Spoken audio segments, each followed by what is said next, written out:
Boa tarde. Esta é a 14ª aula em regime de ensino remoto emergencial da disciplina História da Filosofia Contemporânea, primeiro semestre letivo de 2021. A 13ª aula foi a aula síncrona da última quinta-feira. Infelizmente, ela não está disponível, não vai estar no YouTube, porque a plataforma Jitsi, que eu tive a infeliz ideia de usar, abortou a gravação. Isso das duas vezes, tanto a 1h30 quanto depois não repetimos a aula às 6h30, de maneira que essa aula vai ficar na memória de quem participou e apenas isso. Então, por causa disso, eu tomei uma decisão.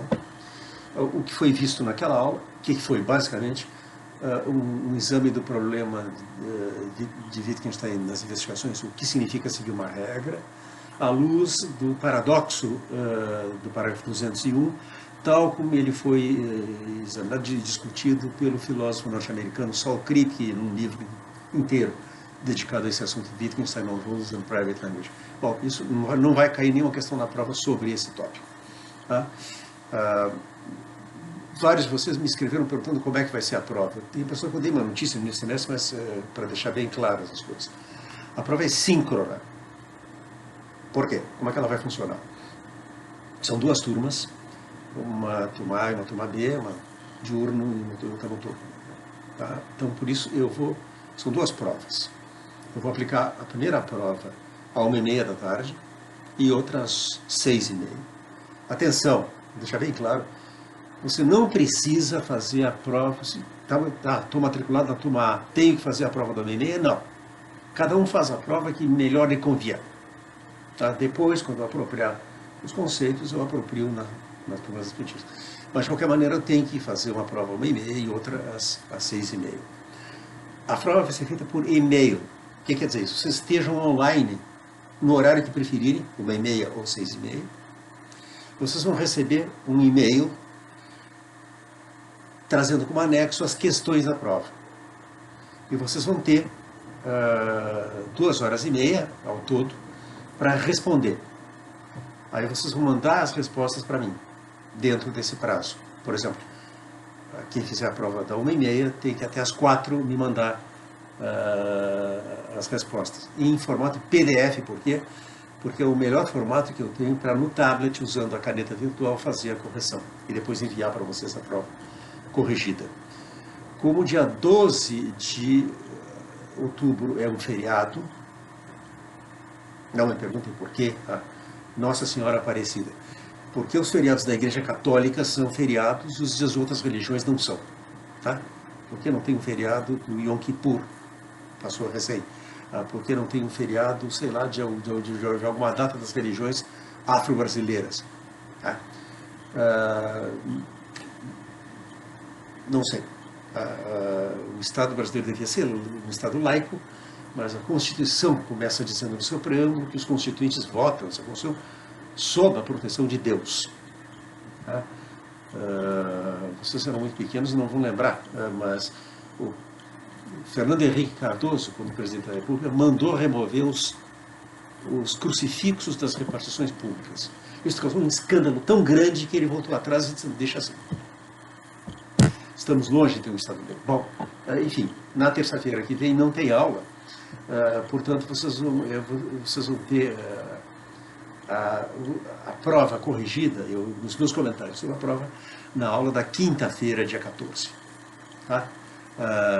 Por hora, então, escolham o horário que melhor lhes convier para na quinta-feira, dia 7, estarem online para receberem a prova e responderem no tempo assinalado de 2h30.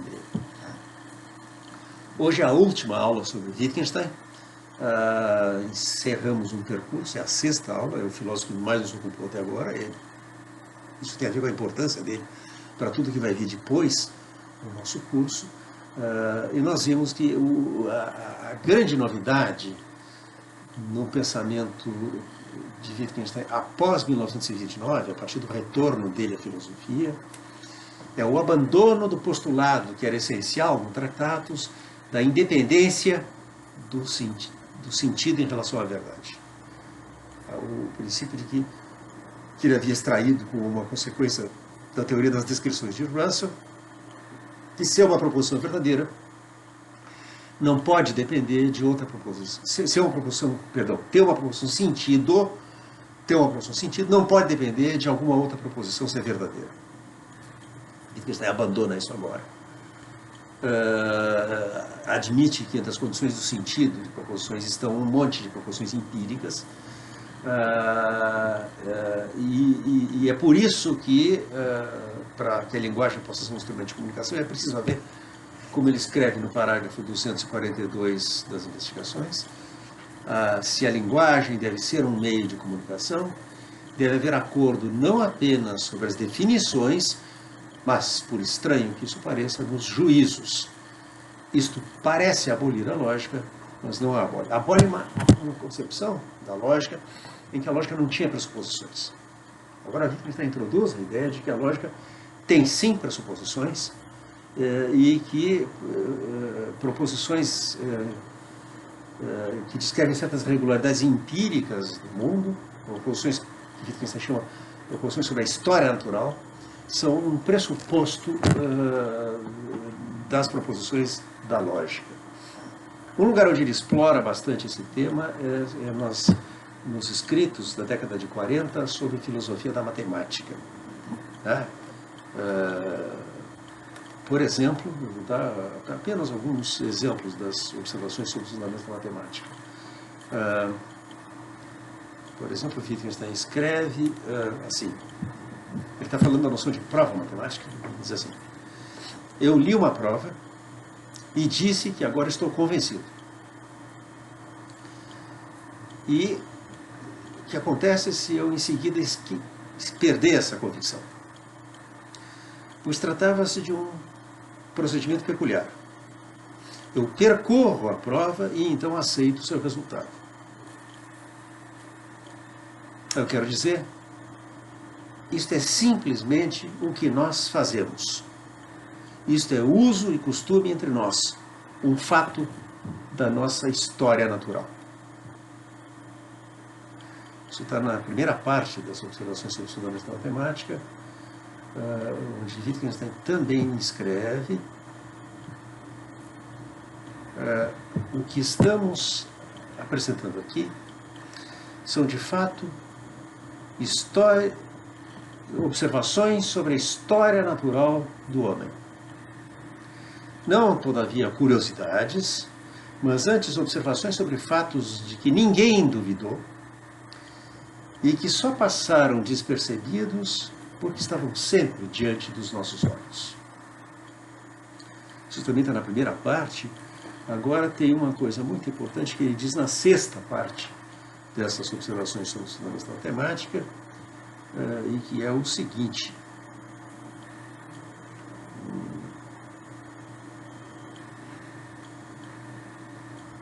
sexta parte, eu estava na quinta.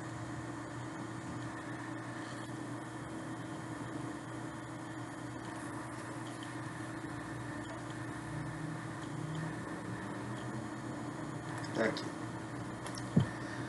Ele imagina uma objeção que alguém faça ao procedimento dele. Ele diz assim: o que você está dizendo resume-se nisso, que a lógica pertence à história natural do homem. Ora, isso não é compatível com a rigidez do deve lógico. Mas, e agora vem a resposta dele a essa objeção. Mas o deve lógico é uma parte constituinte das proposições da lógica.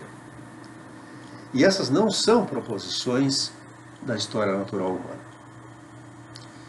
Se o que uma proposição da lógica dissesse fosse os seres humanos concordam uns com os outros de tais e tais maneiras, isso teria a forma de uma proposição da história natural. Então o seu contraditório não diria que falta um acordo. O contraditório seria que não há um acordo. Não que há um outro acordo. O acordo entre os seres humanos, que é uma pressuposição da lógica, não é um acordo de opiniões, mas é muito menos de opiniões sobre questões de lógica.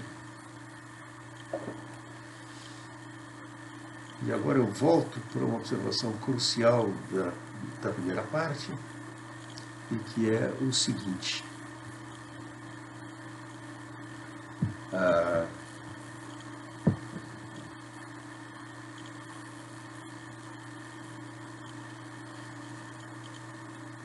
Ele imagina uma prova, a apresentação de uma prova em aritmética usando de um diagrama, que consiste em combinações de marcas no papel, né? Grupos, como ele diz. Ele diz, e se a forma do grupo fosse a mesma, então tinha que ter os mesmos aspectos e as mesmas possibilidades de divisão.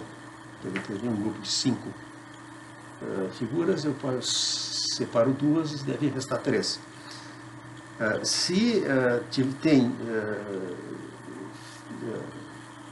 possibilidades diferentes, não é a mesma forma. Talvez tivesse feito a mesma impressão sobre você, mas é a mesma forma só se você pode dividi-la da mesma maneira. É como se expressássemos a essência de uma forma. Eu digo, todavia, se você fala sobre essência, você está simplesmente registrando uma convenção. Mas aqui nós poderíamos querer replicar, não pode haver maior diferença que aquela que é entre uma proposição sobre a profundidade da essência e uma proposição sobre uma mera convenção. Mas que tal se eu respondesse o que corresponde à profundidade que nós vemos na essência é a nossa profunda necessidade de uma convenção. Tá? Isso é um fato acerca da história natural. Não há comunicação possível se nós não estamos de acordo. E acordo não apenas nas definições, mas nos juízos. Quer dizer, não basta definir que vermelho é a cor que tem o mais curto comprimento de onda. É preciso que nós estejamos de acordo em proferir juízos como isto é vermelho. Tá? Se os seres humanos proferissem juízos discrepantes sobre as cores das coisas, toda a linguagem das cores entraria em colapso. Agora, nós não proferimos juízos discrepantes, exceção feita do caso patológico, por exemplo, do daltonismo, é um fato da história natural. É um fato acerca da biologia dos seres humanos. Tá? E aqui, finalmente, Wittgenstein introduz o tema que vai ser o fio condutor da sua filosofia tardia, daquela que nós encontraremos nesse livro espantoso, genial, talvez a culminação de todo o percurso filosófico de Wittgenstein, que foi publicado sob o título de Sobre a Certeza, e do qual nós vamos nos ocupar em seguida, uma vez tendo introduzido o seu tema fundamental. E o tema fundamental aparece nas observações sobre os fundamentos da matemática da seguinte forma.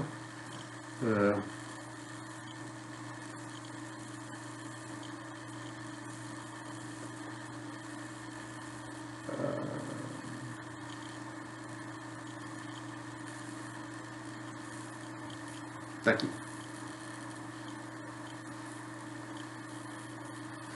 Agora alguém nos diz que na série dos números cardinais que obedece à regra mais 1, cuja técnica nos foi ensinada de tais e quais maneiras, 450 sucede 449. Isso não é a proposição empírica de que nós passamos de 449 a 450. O que nos chama a atenção aqui é que nós aplicamos a operação mais 1 a 449. Então, não é a proposição empírica de que nós passamos de 449 a 450, quando nos parece que aplicamos a operação mais 1 a 449. Antes, é uma estipulação de que apenas quando o resultado é 450, o que nós fizemos foi aplicar a operação. E agora ele diz algo extraordinário. Ele diz, é como se nós tivéssemos enrijecido a proposição empírica e feito dela uma regra. E agora temos não uma hipótese que é testada pela experiência, mas um paradigma contra o qual a experiência é comparada e julgada. E assim, uma nova espécie de juízo. Bom, a ideia de que uma proposição empírica pode ser enrijecida e tomada como uma regra, por uma proposição gramatical, vai ser o fio condutor para a reflexão de Wittgenstein nesse manuscrito dos últimos 3 anos da vida dele, que é sobre a certeza. Um texto em que ele trabalhou literalmente até morrer. A última entrada está datada 2 dias antes da morte dele. Wittgenstein morreu de um câncer de próstata em 1951. E ele vai até 3 dias antes de morrer trabalhando nesse texto. O que é fundamental aqui é o seguinte, não apenas ele está lidando com a ideia de que proposições da lógica, proposições gramaticais, pressupõem proposições empíricas, mas que proposições empíricas, que são assim pressupostas, podem ser elas próprias tomadas como um padrão. Portanto, como ele diz, não algo que é testado pela experiência, mas algo que permite testar a própria experiência. Né? Eu vou dar um exemplo que não ocorre em Wittgenstein, é o exemplo da filosofia da ciência, que vai ajudar a elucidar isso. Nos estudos sobre a lógica da confirmação, um ensaio importante da década de 40, final da década de 40, que nós vamos ver mais, aliás, década de 50 já, nós vamos falar mais adiante, quando eu falar do Círculo de Viena, o filósofo alemão naturalizado americano, depois Carl Gustav Hempel, imagina o seguinte: nós estamos testando a hipótese de que todo sal de sódio em combustão produz uma chama amarela. Então eu vou testar isso é uma hipótese. Eu devo verificar ou refutar essa hipótese na experimentação. Então eu pego o sal de sódio, ponho fogo e observo a cor da chama. Se produz uma chama amarela, eu confirmei a hipótese. Se produz uma chama de outra cor, eu refutei a hipótese. Tá bem. Isso é testar uma hipótese. A proposição todo sal de sódio em combustão emite uma chama amarela é uma hipótese que é medida, como diz Wittgenstein, pela experiência. É testada no confronto com a experiência. Agora bem, imaginemos uma situação em que eu tenho um composto que eu não sei se é sal de sódio ou outra coisa. E agora eu digo, bom, vamos testar. A gente põe fogo. Se emitir uma chama amarela é sal de sódio. Se emitir uma chama de outra cor, é outro composto. E aí a análise química vai ter que nos dizer o que é. Nessa segunda situação, a proposição todo sal de sódio emite uma chama amarela não está mais sendo testada. Ela está fora de discussão. Ao contrário, ela é tomada como uma norma, como um padrão. Ela diz que se não emitir uma chama amarela, não é sal de sódio. Então, estou vendo a mesma proposição, ora funcionando como uma hipótese empírica, ora como uma regra. Tá? É isso que vai ser o fio da meada da reflexão dos últimos anos de Wittgenstein. O que é interessante é o seguinte: a crítica, como nós vamos ver, ao dogmatismo filosófico, empreendido a partir de 1929, Wittgenstein diz que o Tratados foi um livro dogmático, um livro que assumia a priori certas coisas que deviam ser tomadas como verdadeiras, independentemente de qualquer experiência, que a crítica ao dogmatismo filosófico que Wittgenstein empreende a partir de 1929 não vai desaguar no ceticismo. Ao contrário, o contrário do dogmatismo não é o ceticismo. Dogmatismo e ceticismo são denunciados como farinha do mesmo saco, como a gente vai ver. Para chegar lá, nós vamos ter que falar um pouquinho mais de Moore. Falei de Moore lá no começo da nossa história. O importante ensaio A Natureza do Juízo, a importância que isso teve para Russell. Mencionei a obra pequeno, grandioso Tratado de Ética de Moore, Principia Ética, de 1903. Não disse nada da contribuição de Moore para a epistemologia, para a teoria do conhecimento. Eu falei da teoria do conhecimento de Russell e mostrei como Russell, que é um revolucionário em lógica, em epistemologia foi muito tradicional. Ele se manteve dentro do formato da epistemologia cartesiana, da epistemologia que distinguiu a filosofia moderna. Agora bem, o que nos seus Moore em troca rompe de uma maneira radical com essa epistemologia. Então nós vamos ver isso agora. Tá? Antecipando o que Moore deu a Wittgenstein, que nem Frege nem Russell podiam ter dado, foi uma via para resgatar uma promessa que está contida no Tratados. Em 6.51 do Tratados, Wittgenstein diz: o ceticismo não é irrefutável, mas manifestamente um contrassenso se pretende duvidar onde não se pode perguntar. Bom, isso, o ceticismo não é irrefutável, é uma clara resposta a Russell. Eu cito agora do penúltimo capítulo do livro de 1912 de Russell, Os Problemas da Filosofia, The Problems of Philosophy. Russell escreve: quando falamos da filosofia como uma crítica do conhecimento, é necessário impor uma certa limitação. Se adotamos a atitude do cético completo, posicionando-nos inteiramente fora de todo conhecimento e pedindo desta posição externa que sejamos compelidos a retornar ao círculo do conhecimento, estamos pedindo algo que é impossível e o nosso ceticismo nunca pode ser refutado. Pois toda refutação deve partir de algum caso, exemplo de conhecimento que os debatedores compartilham. Da dúvida completa, a partir da dúvida completa, nenhum argumento pode começar. Assim, a crítica do conhecimento que a filosofia emprega não pode ser dessa espécie destrutiva, se algum resultado deve poder ser obtido. Contra esse ceticismo absoluto, nenhum argumento lógico pode ser apresentado. Mas não é difícil ver que o ceticismo dessa espécie não é razoável. A dúvida metódica de Descartes, com a qual começa a filosofia moderna, não é dessa espécie, mas é dessa espécie de crítica que estamos afirmando ser a essência da filosofia. Sua dúvida metódica consistia em duvidar tudo o que parecesse duvidoso, em deter-se diante de cada aparente caso de conhecimento, a perguntar se, refletidamente, ele poderia estar certo de que realmente sabia isso.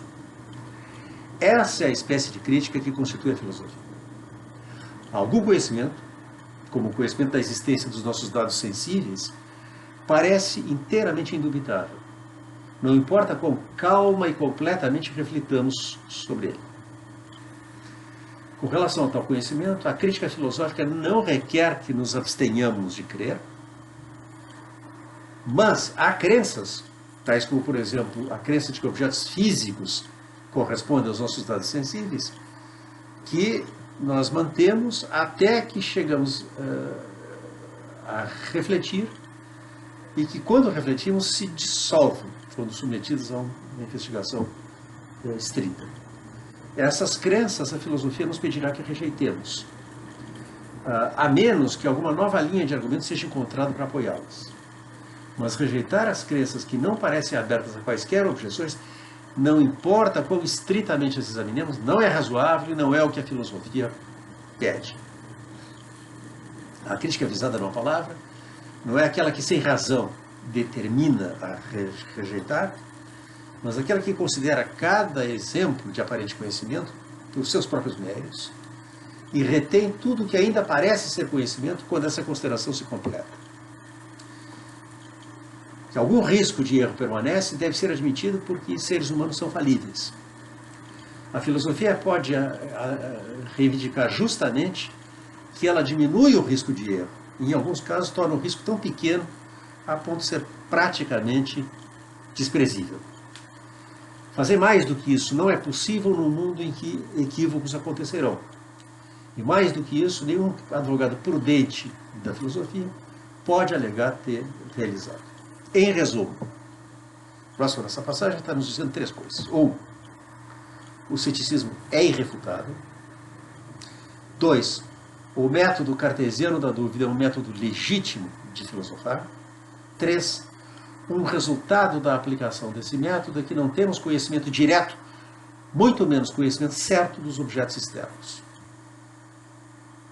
A via aberta por Moore é, como a gente vai ver, diametralmente oposta. O ceticismo não é irrefutável. O método cartesiano da dúvida não é um método legítimo de filosofar. E tampouco é um resultado da aplicação desse método que nós não temos conhecimento direto muito menos conhecimento certo de objetos externos. Os dois textos que vão ser fundamentais para Russell na obra de Moore, e sobre os quais ele se debruça tardiamente, já no fim da década de 40, são A Defesa do Senso Comum, de 1926, e A Prova de um Mundo Exterior, de 1939. Wittgenstein tinha sido estimulado a ler e discutir esses textos de Moore por um amigo dele, o filósofo norte-americano Norman Malcolm, que tinha feito o seu doutorado em Cambridge, sob a orientação de Moore, e tinha se tornado amigo de Wittgenstein em Cambridge. Malcolm se tornou depois professor da Universidade de Cornell, em Ítaca, no estado de Nova York, e foi responsável pela única viagem de Wittgenstein aos Estados Unidos. Wittgenstein foi aos Estados Unidos e visitou Malcolm em Ítaca, participou de grupos de discussão, e lá Malcolm propôs que eles lessem juntos e discutissem esses ensaios de Moore, que causaram bastante impressão em Wittgenstein. Especificamente acerca da defesa do senso comum, Wittgenstein disse depois a Moore: é a melhor coisa que você publicou. E Moore concordou. Sim, é. Com relação à prova do mundo exterior, Wittgenstein tinha reservas. Nós vamos ver ele articular tanto o que ele considera que é valioso na defesa do senso comum, quanto o que ele considera que é um descaminho de Moore na prova do mundo exterior. Tá? Eu quero lembrar para vocês o método que Moore extraiu da sua teoria do juízo e que ele aplicou pela primeira vez em Principia Ética. Vocês devem estar lembrados. Toda a parte argumentativa do livro, que era 80% a 90% do livro, consistia na refutação de uma variedade de teorias éticas, de uma variedade de tentativas filosóficas de definir a noção central da ética, a noção de bem, do que é bom, do que é intrinsecamente valioso, que tem valor intrínseco. Moore ataca todas essas tentativas de definição o saldo desse argumento, dessa demolição, é que a noção de bem é uma noção indefinível, como amarelo, diz Moore, assim como Wittgenstein, como Russell, nos Principles of Mathematics tinha falado na vermelhidão, como nós temos acquaintance, contato direto. Moore compara a noção de bem com a noção de amarelo, uma noção primitiva que nós aprendemos por contato e não discursivamente, não através de proposições. E é por isso que, ao expor o ideal no último capítulo de Principia Ética, o Moore se limita a afirmar sem pretender provar, ele não oferece nenhum argumento, ele espera que o leitor reconheça a verdade do que ele está dizendo, que a contemplação estética e a afeição pessoal são bens intrínsecos. A ideia é que qualquer um pode ver que é assim. E não oferecer um argumento aqui não é uma fraqueza, é uma força da filosofia moral de Moore. Que ele não cai na esparrela de oferecer prova daquilo que não precisa ser provado. Do mesmo modo, na sua contribuição à epistemologia reformada, que deve suceder ao que ele chama, em Principia Ética, a esta massa da literatura moderna, que é conhecida como teoria do conhecimento, e que ele denuncia como imprestável. Tá? A nova epistemologia que os escritos da década de 20 de Moore, em particular a defesa do senso comum, anunciam, não vai estar mais engajada na tarefa desesperada de refutar o ceticismo, provando que as coisas que se podem colocar em dúvida, que alude o título da primeira meditação de Descartes, a saber tudo ou quase tudo, são de fato coisas conhecidas. Tá? Comecemos pelas linhas gerais da defesa do senso comum. Esse ensaio que Wittgenstein disse a Moore é a melhor coisa que você publicou, e Moore concordou. Sim, é. Ele apresenta a sua estratégia bem no começo do artigo, dizendo: o método que eu vou empregar é esse.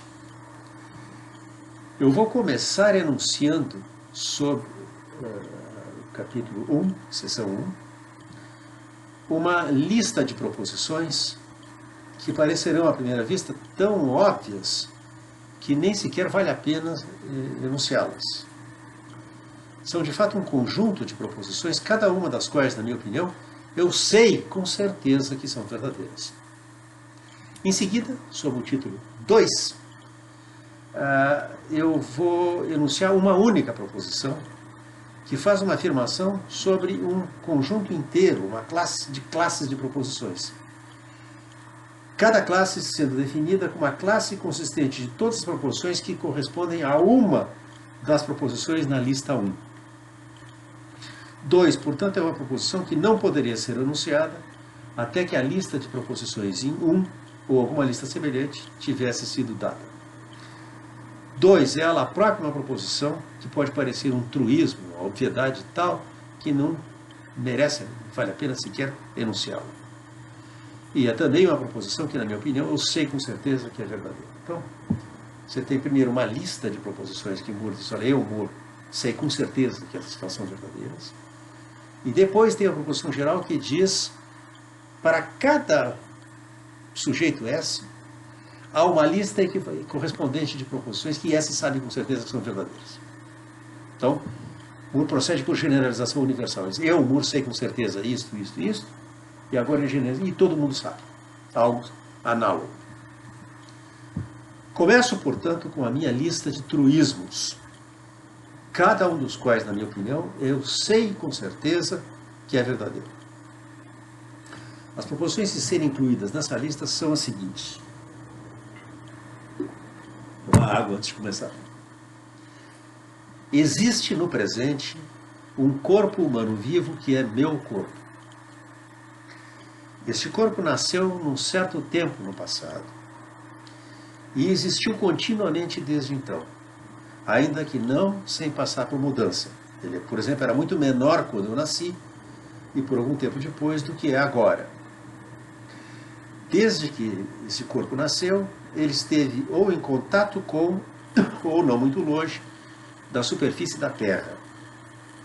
E a cada momento, desde que ele nasceu, existiram também muitas outras coisas, de formas e tamanhos em 3 dimensões, no mesmo sentido familiar em que esse próprio corpo tem, forma e tamanho, coisas das quais ele esteve a várias distâncias. No sentido familiar, em que ele está agora a uma certa distância, tanto da lareira quanto da estante, e a mais distante, a uma distância maior da estante do que da lareira. Também existiram, seguidamente em todo caso, outras coisas dessa espécie com as quais ele esteve em contato, no sentido familiar em que ele está agora em contato com a caneta que estou segurando na minha mão direita e com algumas das roupas que estou vestindo. Entre as coisas que nesse sentido formaram parte do meu ambiente, isto é, estiveram em contato com, ou em alguma distância, não importa quão grande desse corpo, contavam a cada momento desde que ele nasceu, um grande número de outros corpos humanos vivos, cada um dos quais, como ele, nasceu num certo tempo, continuou a existir por algum tempo depois de nascer, e esteve a cada momento de sua vida depois do nascimento, ou em contato com, ou não muito longe da superfície da Terra. E muitos desses corpos já faleceram ou cessaram de existir. Mas a Terra tinha existido por muito tempo antes do meu corpo nascer. E por muitos desses anos, também grande número de corpos humanos a cada momento viveram nela. E muitos desses corpos tinham morrido e cessado de existir antes de que ele nascesse. Finalmente, chegando agora a uma classe diferente de proposições, eu sou um ser humano. E em diferentes tempos, desde que meu corpo nasceu, tive diferentes experiências, cada uma de muitas espécies diferentes. Por exemplo, seguidamente percebi tanto o meu próprio corpo, quanto outras coisas que formam parte do meu ambiente, incluindo outros corpos humanos. Não apenas percebi coisas dessa espécie, mas também observei fatos acerca delas. Tais como, por exemplo, o fato, que estou agora observando, de que a lareira está, neste momento, mais próxima do meu corpo que a estante. Estive ciente de outros fatos que eu não estava naquela ocasião observando. Como, por exemplo, o fato do qual estou agora ciente de que o meu corpo existiu ontem e também estava por algum tempo mais próximo da lareira do que da estante. Tive expectativas com respeito ao futuro e muitas crenças de outras espécies, verdadeiras e falsas. Pensei em seres imaginários, pessoas e incidentes imaginários, na realidade dos quais eu não acreditei. Tive sonhos e tive sentimentos de muitas espécies diferentes. E assim como o meu corpo foi o corpo de um ser humano, a saber eu, que durante a sua vida teve muitas experiências dessas e outras espécies diferentes, assim, no caso de muitos dos outros corpos humanos que viveram sobre a Terra, cada um foi o corpo de um ser humano diferente, que durante a sua vida, a vida desse corpo, teve muitas experiências diferentes dessas e de outras espécies diferentes. Fim da lista de mundo. Parece que não vale a pena dizer nada disso. Tudo isso é óbvio. E agora eu chego ao único truísmo que, como se verá, não poderia ser anunciado senão por referência à lista inteira de truísmos dada em um. Esse truísmo também, na minha opinião, é algo que eu sei com certeza que é verdadeiro. E é assim. No caso de muitas, não digo de todas, de muitos, não digo de todos, os seres humanos, pertencentes à classe que inclui a mim mesmo, definida da seguinte maneira, isso é, como seres humanos que tiveram corpos humanos, que nasceram e viveram por muito tempo sobre a Terra, e que durante a vida desses corpos tiveram muitas experiências diferentes da espécie mencionada na lista 1, é verdadeiro que cada um, frequentemente durante a vida do seu corpo, soube, com respeito a si mesmo ou a seu corpo, e com respeito a algum tempo anterior a qualquer dos tempos em que eu escrevi as proposições em 1, proposições correspondentes a cada uma das proposições em 1, no sentido de que ele afirma com respeito a si mesmo, de seu corpo, e no tempo em questão, exatamente o que a proposição correspondente em 1 afirma com respeito a mim ou ao meu corpo e ao tempo em que eu escrevi a proposição. Então, eu sei que eu tenho um corpo, que eu estou em contato com outras coisas e tal, e isso se generaliza. Cada um de nós pode dizer a mesma coisa. Tá?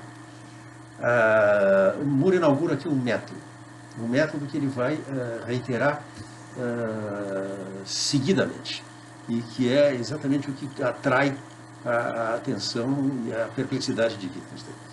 Vejam o começo da conferência Certeza, uma conferência proferida por Moore nos Estados Unidos, na Universidade da Califórnia, em Berkeley, em 1941.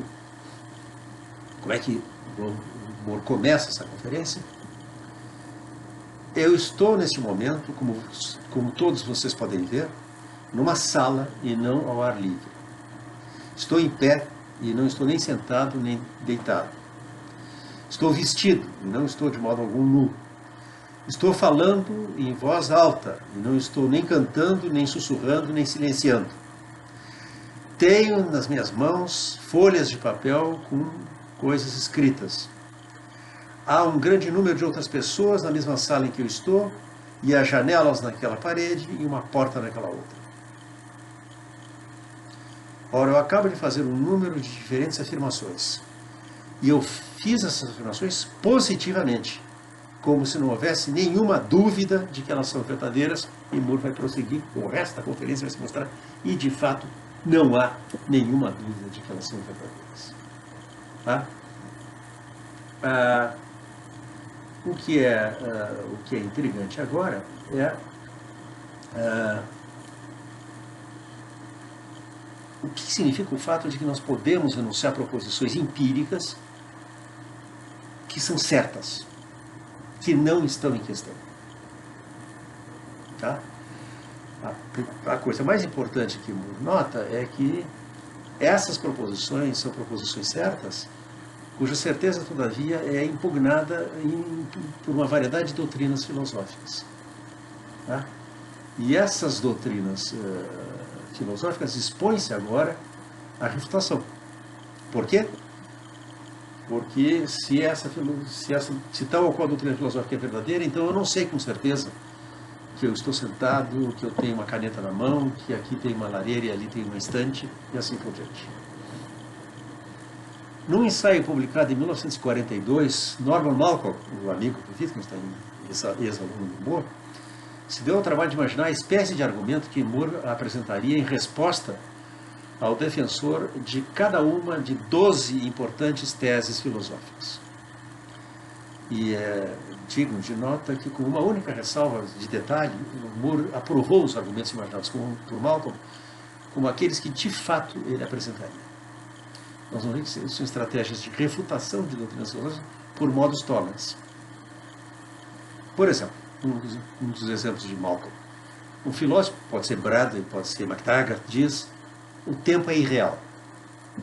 Resposta de Moore: se você quer dizer que nenhum evento jamais sucede ou precede outro evento, está certamente errado.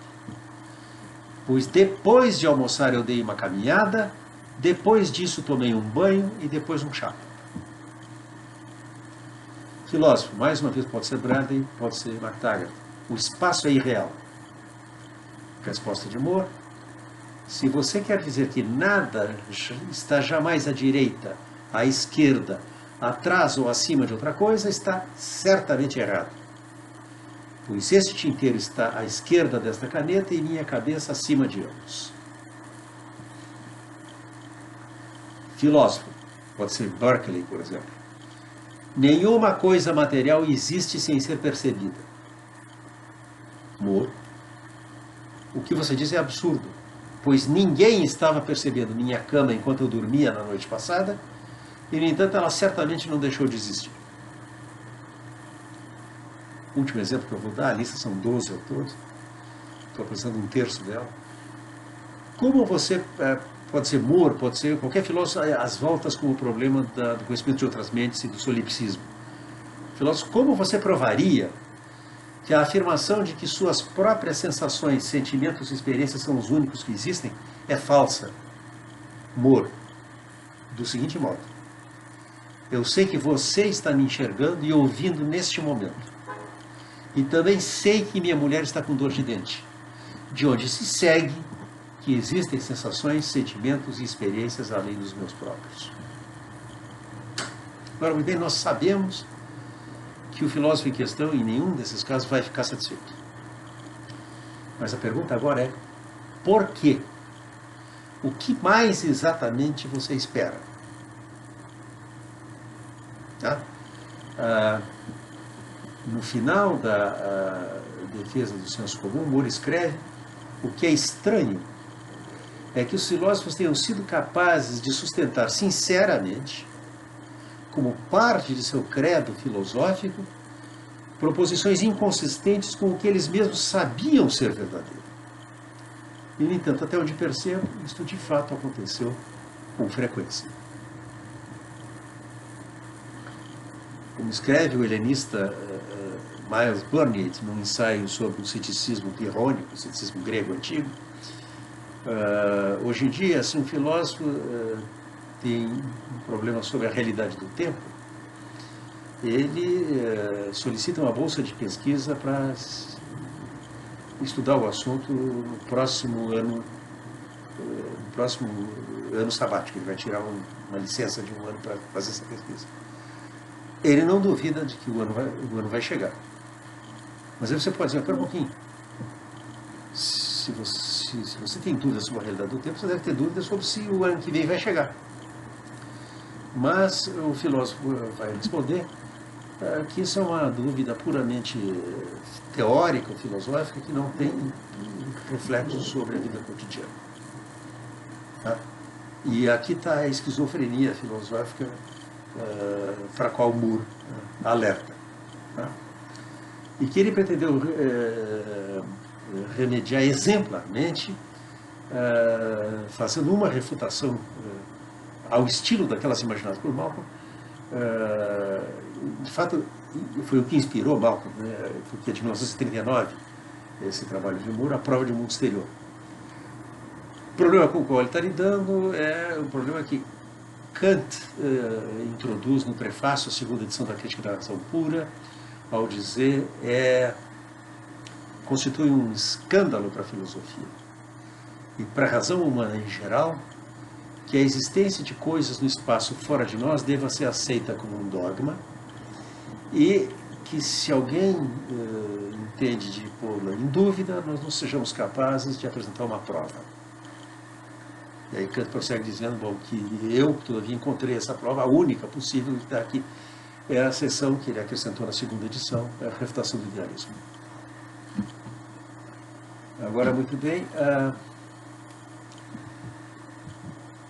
duas reações possíveis a essa proclamação de Kant. Uma é de Martin Heidegger, um filósofo do qual nós não podemos ocupar aqui, mas que escreve em 1927, no seu Ser e Tempo, uma coisa extraordinária. Heidegger cita essa passagem de Kant e aí diz: o escândalo da filosofia não é que não tenhamos sabido dar uma prova da existência de coisas no espaço fora de nós. O escândalo da filosofia é que se peça a prova de uma coisa dessas. E Heidegger prossegue dizendo por que em filosofia se pede prova de uma coisa dessa. Bom, o que Moore faz não é recusar o pedido de prova. Ele tinha feito isso na defesa do senso comum, e isso, para Wittgenstein, era a força da defesa do senso comum. Recusar entrar no jogo da prova e da refutação. Mas não é isso que ele faz na prova de mundo exterior. Basicamente, esse texto, a maior parte dele se destina a elucidar o que se trata de demonstrar. Ele começa por dizer o seguinte: olha, eu não tenho certeza de que Kant teve sucesso em provar a existência do mundo exterior,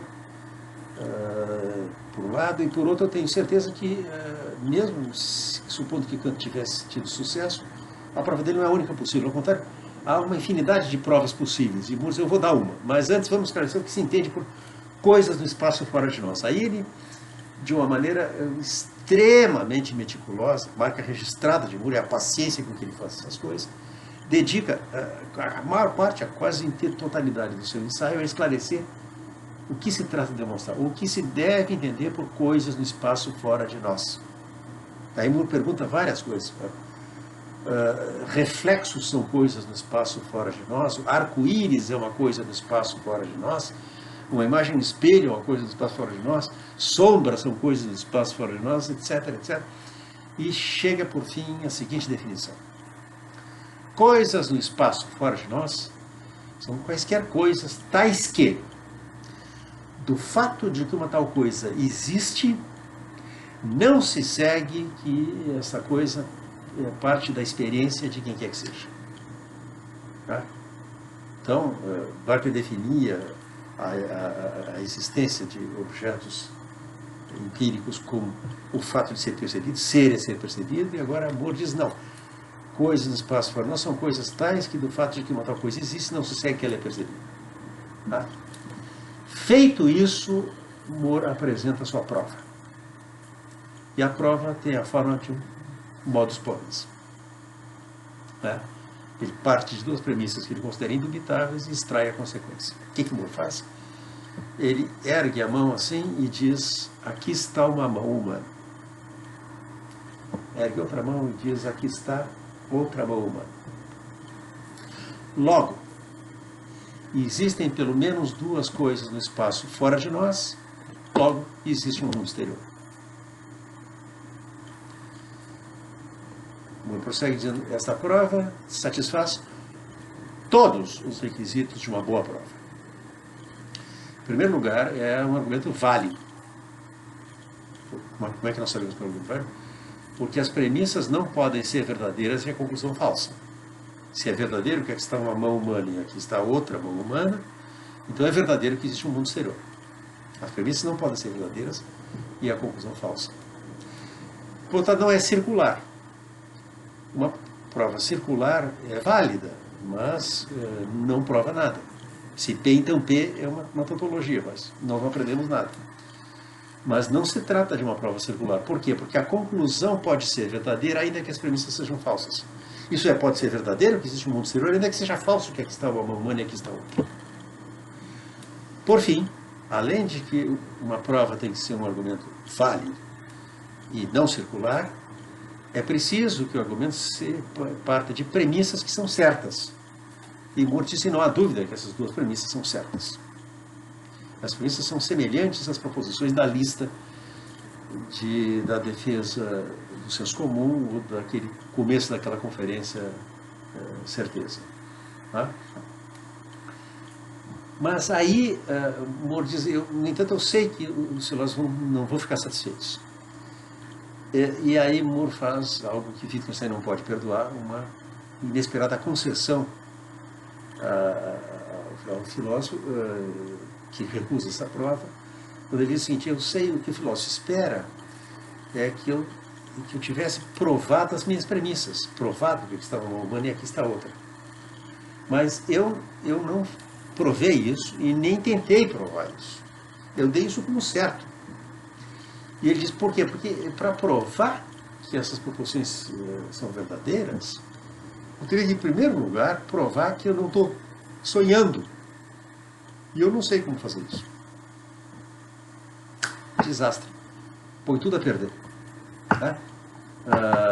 Ele faz uma estranha concessão de que a primeira premissa da prova, que está uma, que está outra, não foi provada.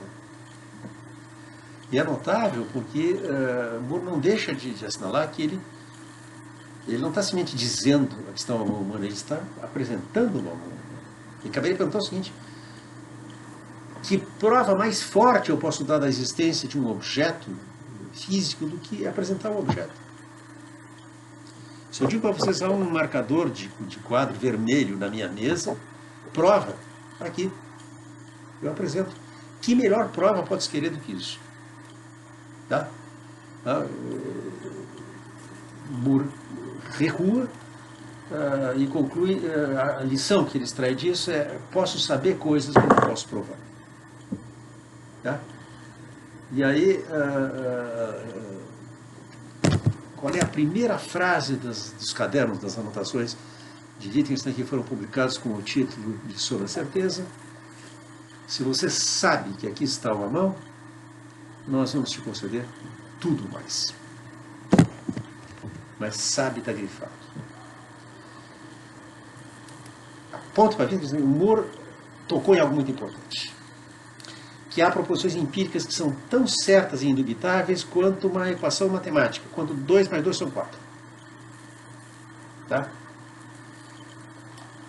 Mas o fato de que são proporções certas não significa que são proporções que nós sabemos que são verdadeiras. Em suma, o diagnóstico geral de Wittgenstein é que Moore confunde estar legitimamente certo com saber. Confunde certeza e saber. Tá?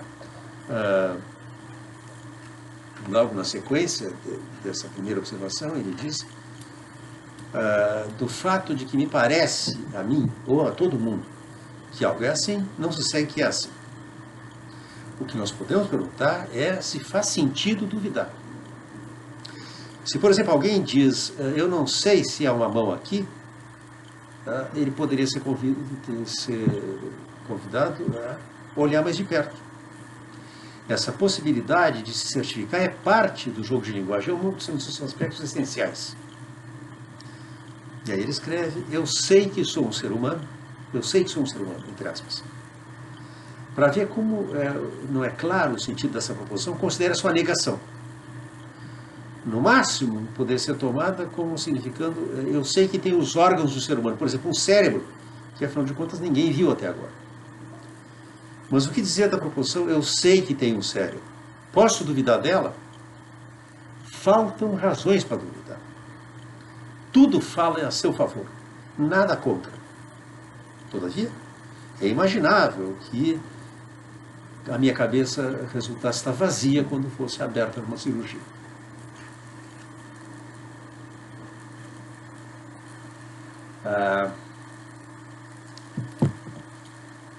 Parágrafo 10.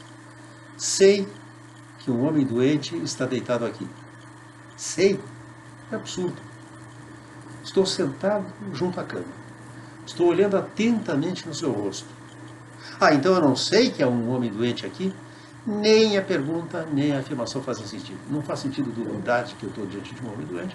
Não faz sentido perguntar se eu sei isso. Tá? Como tão pouco eu posso duvidar da afirmação estou aqui, que afinal de contas eu posso usar a qualquer momento se alguma ocasião se apresentasse. Então 2 vezes 2 igual a 4 é absurdo da mesma maneira e não é uma proposição da aritmética? 2 vezes 2 igual a 4 é uma proporção verdadeira da aritmética. Não ocasionalmente, não sempre, mas a frase escrita 2 vezes 2 igual a 4 em chinês poderia ter um significado diferente, ou ser completamente sem sentido. E daqui se vê que é apenas no seu uso que uma proposição tem sentido. E assim ele chega ao tema que tinha sido esboçado, delineado nas observações funcionais da matemática, de proposições empíricas rigidificadas. As proposições que apresentam o que Moore sabe, entre aspas, são todas de tal espécie que é difícil imaginar por que alguém pensaria o contrário. Por exemplo, a proposição de que Moore passou sua vida na proximidade da Terra. Mais uma vez, eu posso falar de mim mesmo aqui, em vez de falar de Moore. O que poderia me induzir a pensar o contrário? Ou uma lembrança, ou que alguém me disse. Tudo que eu vi ou ouvi me dá a convicção de que ninguém esteve muito longe da superfície da Terra. Nada na minha imagem presente do mundo fala a favor do contrário. Vejam que esse exemplo nós não podemos mais usar. Desde que o homem foi à Lua, esse exemplo não é mais de algo indubitável. Tá? Nós estamos um pouquinho adiante, mas eu não obtive a minha imagem do mundo certificando-me da sua correção. Nem cheguei a ela porque me certifiquei de sua correção. Não. Trata-se do pano de fundo herdado contra o qual eu distingo entre o verdadeiro e o falso. Mas a gente vai dizer, se alguém me diz, por exemplo, eu não sei se aqui está uma mão humana, eu vou me perguntar se ele entende o que está dizendo. A dúvida não é se ele sabe se isso é verdadeiro ou falso, mas se ele entende o que é isso. Duvidar aqui é um sinal antes de incompreensão. Tá? E aí ele diz, as proposições que descrevem essa imagem do mundo poderão formar uma espécie de mitologia. E o seu papel é semelhante ao das regras de um jogo. E o jogo pode ser aprendido de maneira puramente prática, sem o aprendizado de quaisquer regras explícitas. Poderia-se imaginar que algumas proposições da forma de proposições empíricas e enrijecessem, a mesma expressão das observações sobre os fundamentos da matemática, enrijecessem e funcionassem como os canais para proposições empíricas que não foram enrijecidas, mas que estão ainda fluídas. E que essa relação alteraria com o tempo, no sentido de que proposições fluídas enrijecessem e proposições rígidas fluidificassem. A mitologia pode retornar a um estado de fluxo. O leito do rio dos pensamentos pode se deslocar. Mas eu distingo entre o movimento das águas sobre o leito do rio e o movimento do próprio leito, embora não haja uma divisão rigorosa entre um e outro. Ou seja, entre o empírico e o a priori não há uma fronteira claramente definida. Isso é um passo adiante de sustentar que proposições da lógica pressupõem proposições empíricas. Agora, por exemplo, a própria fronteira que separa uma proposição da lógica de uma proposição empírica é uma fronteira fluida. Sobre a certeza, é, como tudo mais que Wittgenstein escreveu, um livro de filosofia da lógica, não é uma contribuição à teoria do conhecimento. Tá? Mas se alguém dissesse agora, então a lógica é uma ciência empírica, estaria enganado. No entanto, isto agora é verdadeiro. As mesmas proposições podem ser tratadas num tempo como afirmando algo a ser testado pela experiência e, às vezes, como algo com uma regra para testar. E o leito do rio pode consistir em parte de rocha rígida, que não está sujeita a alteração, ou apenas a alterações imperceptíveis, e parte de areia, que ora é depositada num lugar e ora em outro, ou é levada pelas águas e depositada adiante. As verdades que Moore diz que ele sabe são tais que, grosso modo falando, todos nós sabemos se ele sabe, que é o que o próprio Moore afirma. Né? Isso que ele sabe, todo mundo sabe o que ele sabe acerca de si, todo mundo sabe acerca de si também. Tais proposições poderiam ser, por exemplo, o meu corpo nunca desapareceu e reapareceu de novo depois de um intervalo. Tá? E bem mais adiante, agora, uma espécie de culminação do que ele disse antes. Aqui eu estou inclinado a combater contra moinhos de vento, porque eu não posso dizer exatamente o que eu queria dizer. O que eu queria dizer é proposições da forma de proposições empíricas, e não apenas proposições da lógica, formam o fundamento de todo operar com proposições, com linguagem. Essa proposição não é da forma eu sei. Eu sei diz apenas o que eu sei, e isso não tem nenhum interesse lógico. Aqui eu acho que ele está dizendo proposições da forma de proposições empíricas, e não apenas proposições da lógica, são o fundamento de todo operar com pensamentos. Eu acho que Wittgenstein aqui está defendendo uma ideia difícil não porque seja obscura, não tem nada de obscuro, de recôndito, mas porque vai na contramão de muito do que os filósofos pensaram sobre o que seja operar com pensamentos e com linguagem. Na imagem predominante na filosofia, o pensamento opera numa espécie de espaço onde não há fricção, um espaço blindado das contingências empíricas. Tá? A importância, aos olhos de Wittgenstein, da defesa do senso comum de Moore, não é a tese central de que as proposições listadas por Moore são coisas sabidas, mas o seu conteúdo, as listas. O que interessa a Wittgenstein é que se possa fazer listas como as que Moore faz. Ele escreve, quando Moore diz que ele sabe tal e tal coisa, ele está realmente enumerando uma lista de proposições empíricas que nós afirmamos sem testá-las. Proposições, isto é, que têm um papel peculiar lógico no sistema das nossas proposições empíricas. E adiante ele diz, nós não chegamos a elas, por exemplo, como um resultado da investigação. Tá? E agora ele esclarece o que significa, então, o acordo nos juízos que parece abolir a lógica. Não apenas regras, mas também exemplos são requeridos para estabelecer uma prática. Nossas regras deixam lacunas e a prática deve falar por si própria. Não aprendemos a prática de fazer juízos empíricos aprendendo regras. O que nos é ensinado são juízos e sua conexão com outros juízos. Uma totalidade de juízos é tornada plausível para nós. Quando pela primeira vez começamos a crer em alguma coisa, o que cremos, o que acreditamos, não é uma proposição singular, é um sistema inteiro de proposições.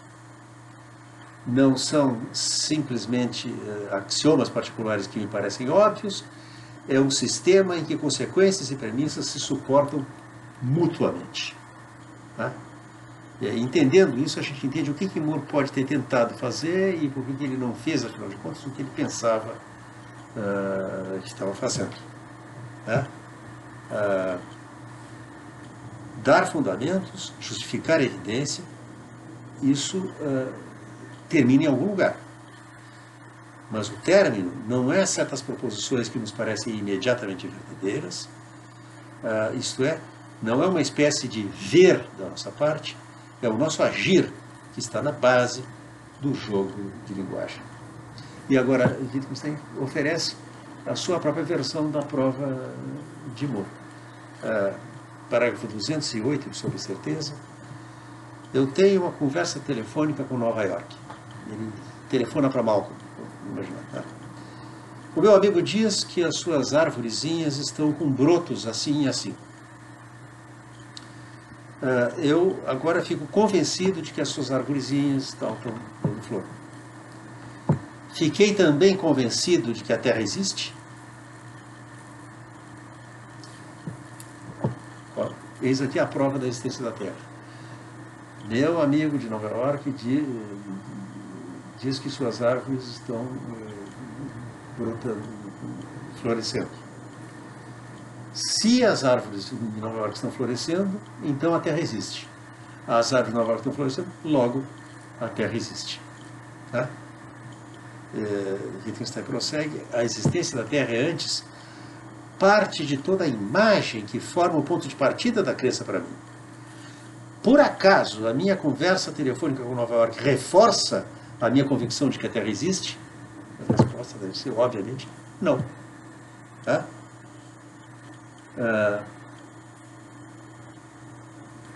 Então, assim, dá para dizer que é como se o Moore tivesse ouvido cantar o galo e não soubesse onde. Tá?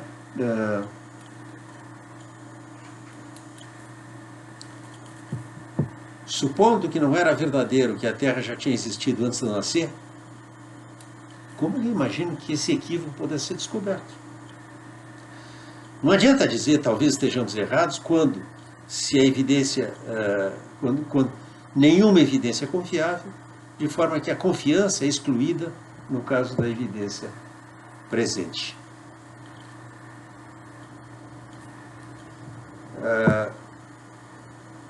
Mas não deveríamos então dizer que não há uma fronteira clara, nítida, entre proposições da lógica e proposições empíricas? Essa falta de clareza da definição é aquela da fronteira entre regras e proposições empíricas. E onde é que isso tudo vai culminar?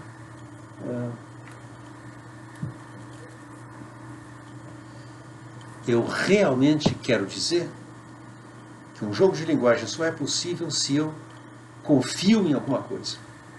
Eu não disse se eu posso confiar. Não se trata de ter uma confiança legítima, se trata de simplesmente confiar. Se eu digo, é claro que isto é uma toalha, estou fazendo um proferimento, uma afirmação. Eu não pensei em verificação. Para mim é um proferimento, uma afirmação imediata. Eu não penso em passado e futuro e, por certo, isso vale para amor também. É exatamente como ir em direção a uma coisa para apanhá-la. É assim que eu apanho a minha toalha sem ter qualquer dúvida. E, no entanto, esse ir direto a apanhar corresponde a uma segurança, a uma confiança, não a um saber.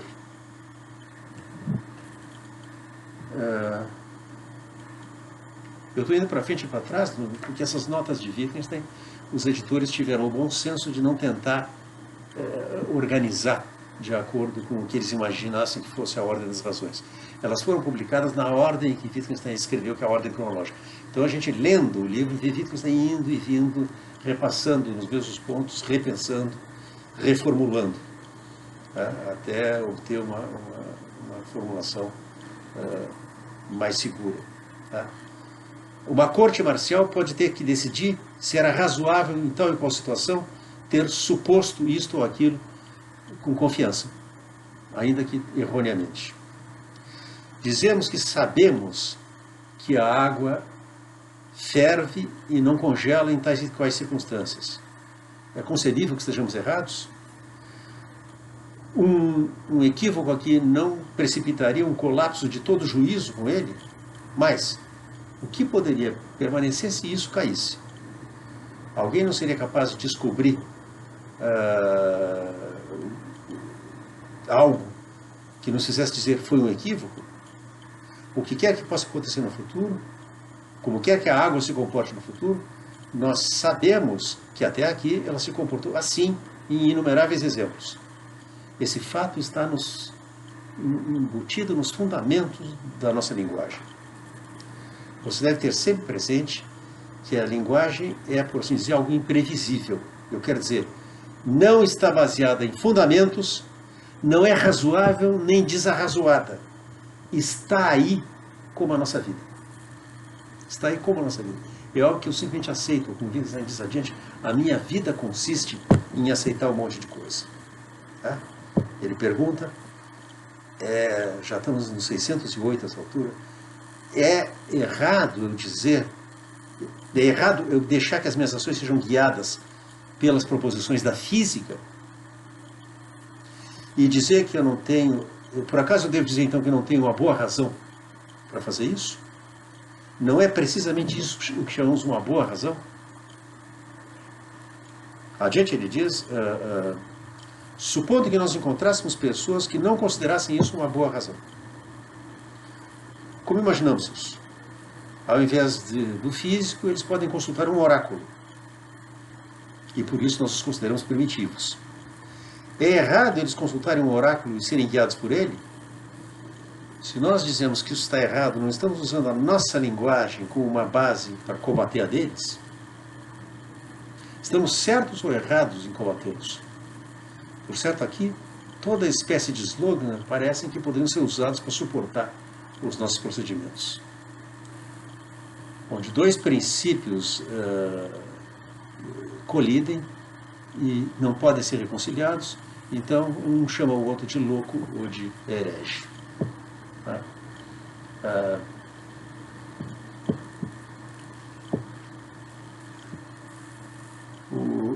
Por fim, eu acho que eu vou me dar por contente só com mais uma citação.